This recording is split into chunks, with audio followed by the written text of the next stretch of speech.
It was several years ago that I found out about the case of Glen Davenport online. It was from postings that the family did trying to gather more information, more attention to the case. I ended up making a video about the information that was out there. I uploaded it to YouTube, but I never published it. But the information's still valid, so I will insert that video here.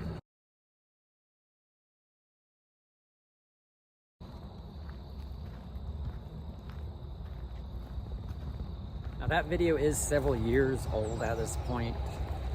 There hasn't been any other information that's been put out online by the family. There have been a few posts that people have brought the case up, but just nothing new. Earlier this year, I decided to do a Freedom of Information Act request at the Jacksonville Sheriff's Office involving the Glen Davenport case. I did not expect a lot of information just because of the age of the case and how much information was gathered at that time, because it was listed as an accidental death. What I ended up with was over 150 pages. Now, most of the information in the case file came from a private individual who ran a website, and the family had posted on this website. The site was mostly dealing with local government corruption, and that is kind of where some of the conspiracy type aspects of the case come from. That site is no longer up, so it's not viewable. It's hard for you to judge what kind of information was on there. But a lot of information in the file was from this individual, and it was quite a bit of speculation.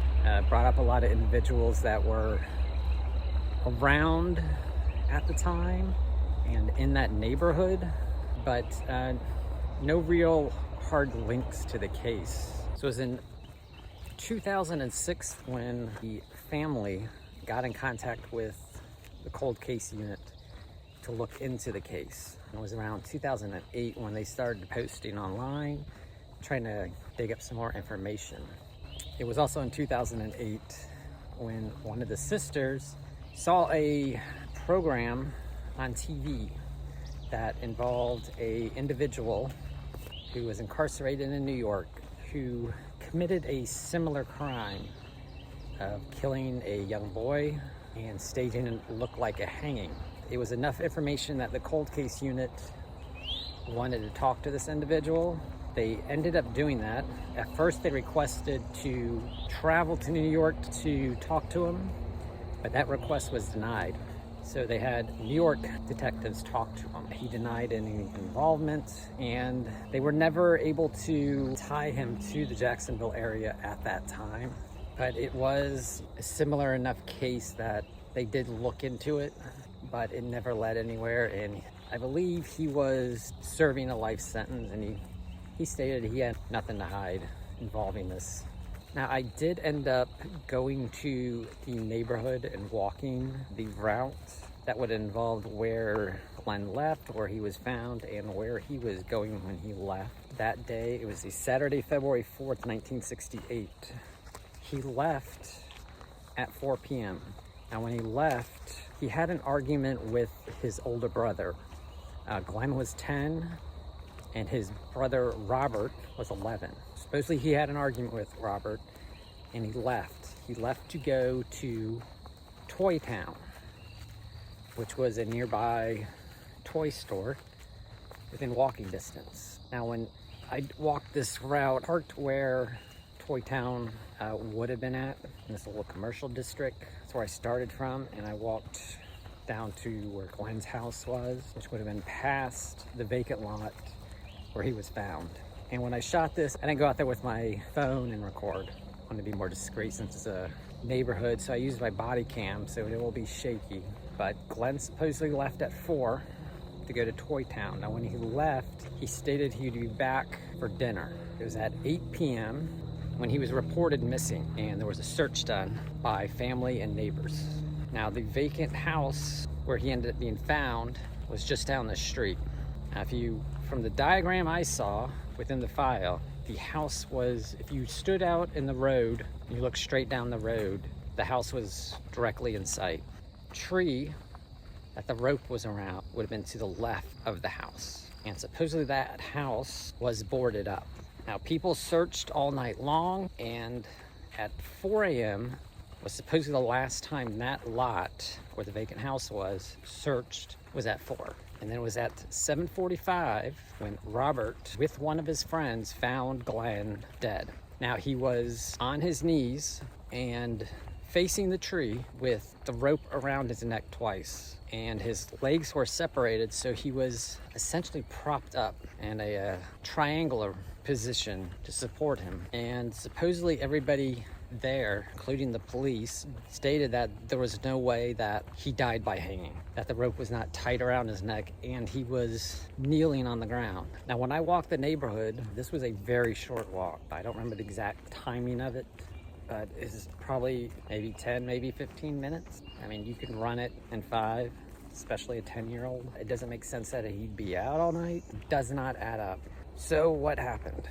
I don't know. So for whatever reason, the case got labeled as an accidental hanging, and there was no case file.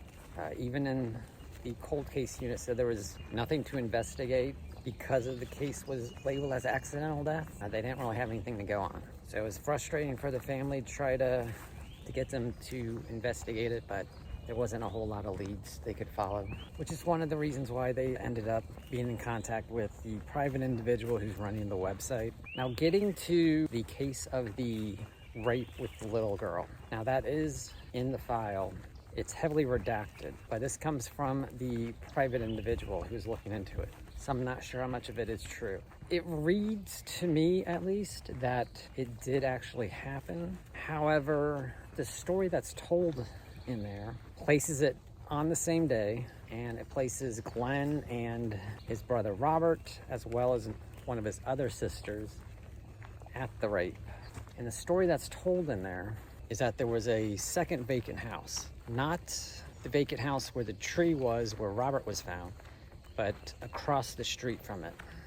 And this house was supposedly not boarded up. And the story told is from the sister. She states that the young girl was on the ground and being molested by teenage boys. And Glen was there, and she was there, and Robert was there. And supposedly the teenage boys tried to force Glen into participating. And that is when supposedly Glen was killed by these teenage boys. And Robert and his sister took off while Glen was supposedly unconscious. To me, this story just doesn't add up, especially when you get to later in the file when you get to Robert's story. It kind of reads to me that there was actually a sexual assault that happened at this time and probably in this neighborhood, but you have young children whose brother was killed, and it seems to me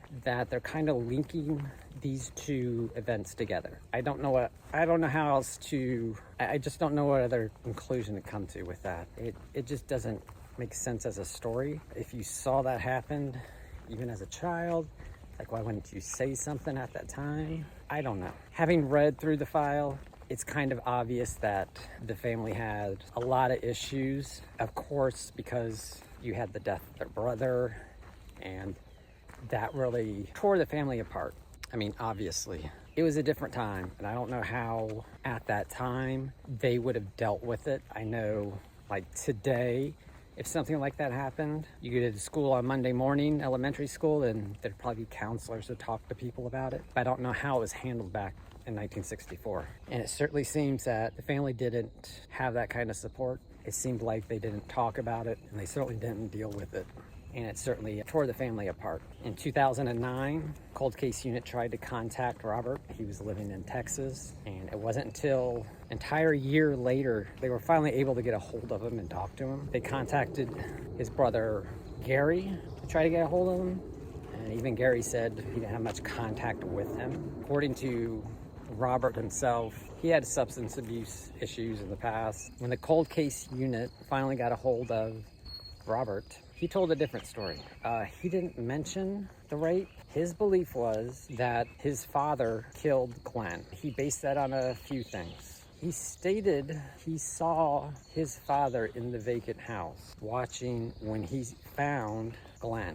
He also made a statement about his father picking up cigarette butts at the scene and say that his father was a heavy smoker. A few other things were that his father supposedly tried to commit suicide sometime after this. And then when his dad was essentially on his deathbed, Robert asked him what happened to Glen. And essentially his father wouldn't talk about it. Robert took this as something of a deathbed confession. It's very flimsy. It doesn't make a whole lot of sense, but that's what Robert believed. But you have to take things into consideration. And one of the things is that the rope that was around Glen's neck, it was Robert that had put it around the tree a week before. And you have the fact that when Glen left, it was after an argument they had. So essentially the last conversation he had was an argument with his brother, who he then finds dead. Robert also stated that when detectives questioned him about what happened, that they took the rope and put it around his neck and asked him what happened. He was 11 years old. His brother was 1 year younger than him. So it's not hard to see they would have been close. And he obviously wasn't able to deal with the situation. And it sounds like, for whatever reason, he blamed his father. Now, one of the things in the case file that I'm not sure if Robert knew about was that Glen's father actually wrote to the governor to try to get Glen's case reopened and reclassified as a homicide. That letter he wrote is in the case file, along with response from the governor. Now, I don't know what happened with that, why that didn't go anywhere, but that is in there. So I'm not sure if there was more to what Robert believed about his father. He supposedly believed that his dad killed his brother.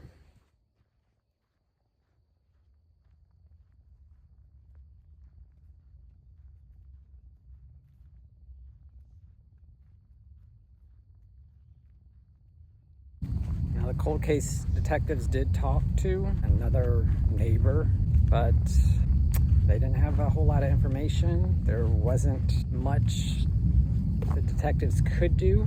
There was talk of exhuming Glen's body, but they didn't think there was any evidence that could be gathered. I really don't know what else the detectives could have done. They did state that they felt the death was suspicious, but there was no more threads to pull on. So there really hasn't been any new information over a decade. I guess the one thing that I think they could have done, I don't know if that was possible, would be to talk to Robert's friend who was with him when he found Glen. I tried to look him up on Facebook, but he had a fairly common name. There was maybe about a dozen people with the same name in Jacksonville that I found on Facebook, so I didn't go any further with that. But I think he would be, if he's still alive, that is, the one person who'd probably speak best to what happened, since Robert believes his father was involved. His friend who is there with him might be able to shed more light on that, what he saw. That's kind of where the case is at, and I doubt there will be any further information coming out unless someone comes forward with something.